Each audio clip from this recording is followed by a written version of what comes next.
Peace isn't a destination. It's a memory you buried, somewhere beneath the noise, beneath the chaos you normalized, beneath the armor you were forced to wear. You keep looking for it in the next thing, the next job, the next relationship, the next version of you that doesn't hurt so much. But peace isn't new, it's old, it's ancient, it's yours. You forgot it, but your soul didn't. You were taught that calm was earned, that silence was suspicious, that rest was laziness. So you filled the stillness with sound. You mistook overstimulation for aliveness. You called burnout ambition.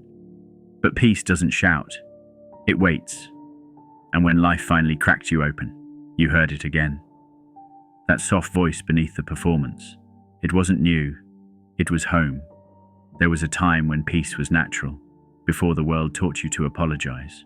For your joy, for your softness, for your curiosity. Back then, you didn't earn peace, you breathed it. It was in the way you played without guilt, felt without shame, asked without fear. That child is still inside you, waiting for silence, waiting for you. Isn't it strange how afraid you are of peace, how silence feels like danger, and calm feels like something's wrong? You weren't raised in peace, you were raised in survival. So now, when there's no chaos, you invent it. You poke your wounds just to feel alive. You create distance so you don't get left. You confuse intensity with connection. But peace doesn't chase, it invites. You search for peace in others, in the way they looked at you, in the way they needed you. You thought, if I'm loved enough, I'll finally be calm. But love without self-recognition is just another storm. You weren't looking for peace, you were looking for permission. But peace never comes from being chosen. It comes from choosing yourself, even when no one else does. You used to say yes to keep the peace. But that wasn't peace. That was quiet desperation in a pretty dress. You used to shrink, so they'd love you more. But they didn't love you. They loved your erasure. Peace isn't being agreeable. It's being true. Even if your truth shakes the room, even if they leave when you speak it, let them. You weren't born to keep others comfortable. You were born to feel free. You thought peace would feel light. But sometimes it feels like grief.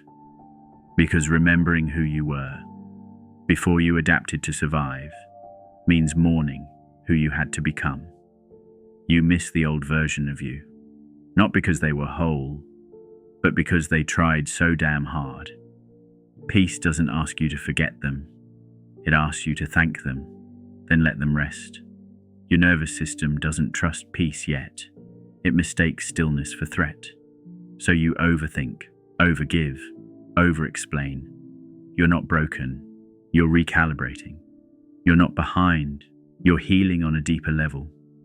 One where you don't just know peace exists. You finally believe you deserve to feel it. That shift? That's the hard part. That's why most people run back to chaos. But you didn't. The child inside you didn't need a miracle. They needed someone to slow down, to kneel beside them, to sit in the mess, to not fix it right away. Peace is what happens when you stop abandoning yourself to be strong. You don't need to be rescued anymore. You needed to be reparented by you. And every time you breathe, instead of panic, every time you pause, instead of punish, that child feels safe again. Real peace doesn't come from absence. It comes from presence. It's not the world getting quieter. It's you, no longer at war with yourself. It's when your no feels holy, when your yes is no longer currency. It's not perfect days.